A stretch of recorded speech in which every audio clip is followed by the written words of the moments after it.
everyone, this is Roshi from Shagun Weddings, and thank you so much for joining our episodes of Shagun Stories. We put these episodes together just to give you a bit of real life experience and stories from our couples.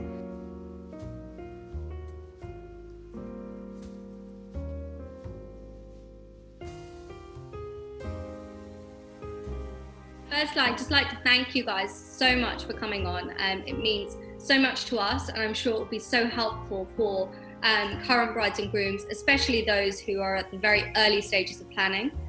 So everyone knows Shiv and Shivani are getting married next year. Guys, I just think it'll be quite interesting if you could give everyone a bit of story on where you guys are with your planning, how you found it, and what things that you decided to tackle first. So the first thing that we did was sit down with our families and get a rough list together. Didn't have to be obviously exact, but just to get an idea of numbers, which I think is quite important.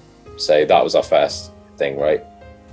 Yeah, and it also determined like dates. So I think one of the most important things for us was making sure that we didn't take up too much of people's time. So we kind of wanted it to be over bank holiday so that people didn't have to dedicate 2 weekends to try and come to our wedding, and didn't have to spend a lot of money, because we had people coming from Shiv's families from Leicester, and mine are all in London, but he also has a lot of guests coming from India. So we needed somewhere where everyone can stay, be comfortable, not have to go to 10 different places to try and get to different events. You guys are having a sort of 3-day affair rather than having maybe across 3 weeks, which is very useful in itself. Helps people, especially when they're traveling from abroad. So very looking forward to it. It's going to be super fun, especially as so many of your guests are staying in the same hotel. I think one of the first things that neither of us realised were a lot of the venues for Indian weddings have to be booked through the caterers. So I think when we decided on a venue and the number of guests and the dates, it was a case of going with the caterer. We picked Madhu's, and then going through that whole process of, signing the agreement and whatever. Obviously they have their approved list of suppliers, which actually made it easier. A lot of these suppliers we wanted to work with anyway. We've got Kudos for our DJ. We've got Sunny Singh as well for our photographer. So we went through the approved lists that they gave us as well as having in our head. I don't know if I missed anything, but I think it's also, you brought up a good point, and so many couples still are not clear that some of the venues it's easier to book through the caterer. Sometimes you get a better package. You're also looked after by the caterer in so many respects as well. So that's a good point. So to all those couples who are looking for the venues, maybe that could be something that you look to factor in as well. With the current climate and COVID-19 kind of very, very much in the air at the moment, have you guys experienced any sort of difficulties or any kind of nervousness around this at all? I think we were quite lucky, drawing on from Shiv's point earlier, all of our suppliers, we kind of knew who we could and couldn't work with. So it made booking things a lot easier. So we got engaged in October.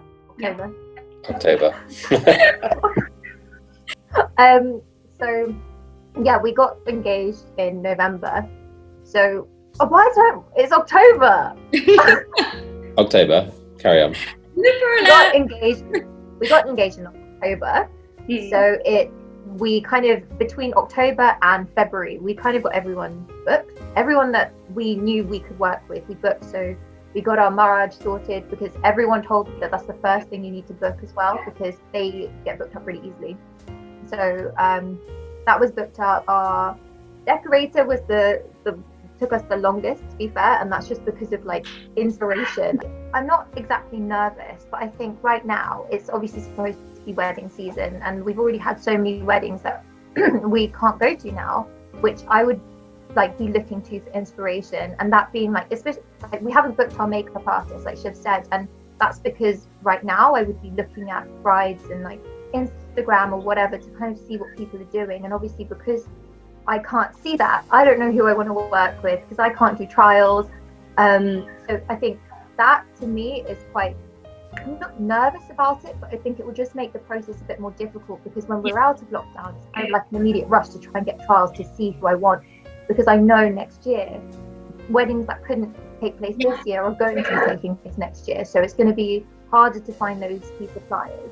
And I think also with like fashion as well, like right now again I'd be looking at outfits and trying to understand what I would be visualizing. Like we were supposed to go to India in May to try and kind of see things, not maybe to buy, but just to kind of look at inspiration, look at clothing and see where we're at. And we obviously can't do that now. So I think we, as a couple, we like to make sure that we plan. And I think this India trip for us was just to make sure that we plan, understand, and like when we do go to India to do wedding planning, it would allow us to kind of go to people and not waste our time. Throughout your process of booking different suppliers, what would you feel what was the kind of hardest element to pull together? So we knew with the other ones who we couldn't go with, but with the decorator, an open field for us. So we went to the Asiana bridal show in January with him for a shoot. And we looked at lots of different suppliers. We met them a few times, and I think for us the decorations was the hardest thing to pick, because firstly we're trying to plan a wedding for next year, so we don't have inspiration for this year to kind of understand like trends that people are going with. So we're going on last year's trends to kind of see what people do. Another thing is like our venue is just a big room. So we don't have any structural elements that make the venue really unique. It really is just a blank canvas. So we spoke to decorators and kind of understood what their vision was for the room. Another thing is that all three of our days of the wedding are all in the same location. So all of our events kind of need to look a bit different. And I think that's something that you made very clear that you could do, and I think that is really important. Like that was really important to me, because if you don't want everything to look the same. So I think the decorator for me was the hardest, and also someone that understood us. I think we went to quite a few decorators, and some of them like obviously have their own, they're incredible at what they do. They have their own creative ideas, but I think I'm quite specific with what I don't like. I don't know what I like, but I definitely know what I don't like, and you understood that quite clearly. But even with us, we took some time to kind of make the decision. Yeah, of course. We met 2 or 3 times, and it's interesting you say that. To be honest with you, I know that you kind of definitely do know what you don't like. Didn't actually know that decor was your hardest to book. But really interesting. I think it's also really useful for other couples to understand that as well. Decor is something that's so personal. If you read some bios that we've written as well, I definitely think decor also reflects personality and persona of the couple, and you want that reflected in there. So interesting, but not surprised by any means. And I really hope that we don't disappoint.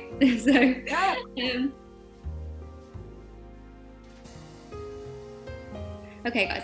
So, what 3 pieces of advice would you give to our couples or any other couples who are currently planning, who are at the sort of earlier stages, who maybe just been engaged for like 2 or 3 months? I would say the first thing is make sure you make a list, because your entire wedding will shape around the number of people you have. So there's no point looking at venues if you have too many guests. So I'd say like make sure, that was the first thing we did. I think after being engaged, the first thing I told my mum was just make a list. You have until the end of the month. Like I need to know numbers. So that was the most important thing. The second thing is if you've got like a gut instinct about a supplier, you're probably right and you should go with them. Like we met you at the Asiana show, and you're the first person we spoke to, and we liked you immediately, and we ended up going with you despite seeing 10 other suppliers. But that was just we got a good feeling about you, and that was also the case with our photographer as well. Like we just knew. So I would say that like your gut instinct really means something with this. And thirdly, I would say book your whichever like whoever can officiate your wedding, like your marriage, or whichever religion you are, I guess, but just make sure that that's booked, because they book up really quickly. So yeah. Love your second point around kind of just connection. I think I'm so much about that myself, and sometimes it is the person as well as the product. So that'd be my first tip, is definitely go with your gut. And sort of touching upon what Shivani said, we actually, all the suppliers we booked were the first suppliers we met. And we did see other suppliers, but it just coincidentally went like that. And we always got the good feeling at the first meeting. That's not to say you should always go with your first supplier, but it just happened for us. My second tip would be give yourself a timeline and deadlines. So what we did is, as soon as we got engaged in October, we gave ourselves a deadline to do. So the first month was doing a list, then it was getting a venue and date sorted, then it was, just one thing at a time. So it's not too stressful, but it also gives you comfort that you're getting things done. Obviously we have the time to be able to do one thing a month. And then the last thing I'd say is just let the bride do what she wants, because it's just easier. I love that tip, to all the grooms out there. I literally love it. Right, especially like with decor, Shiv just hasn't really got involved. To be fair, because, it's just easy. Oh no, that sounds bad. It depends on the couple, guys. It depends on the couple. yeah, for sure. I think Oh.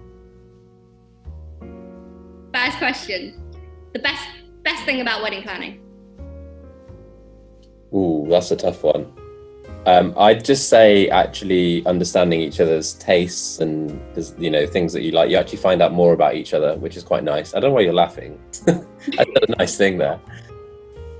I said food tasting. Yeah, brilliant. That's the one I was expecting. The worst thing about wedding planning? Remembering that everyone's involved in this process and it's not just your opinion that matters. That's really hard. Yeah, probably one that's common amongst many couples and wider families. Your favourite wedding canapé? Okay, mothers do this like little toast thing with mango and avocado. Oh my god, it's the best thing ever. Perfect. All right, guys. Well, thank you so much for joining us. It was really useful, and I hope you guys had a bit of fun too.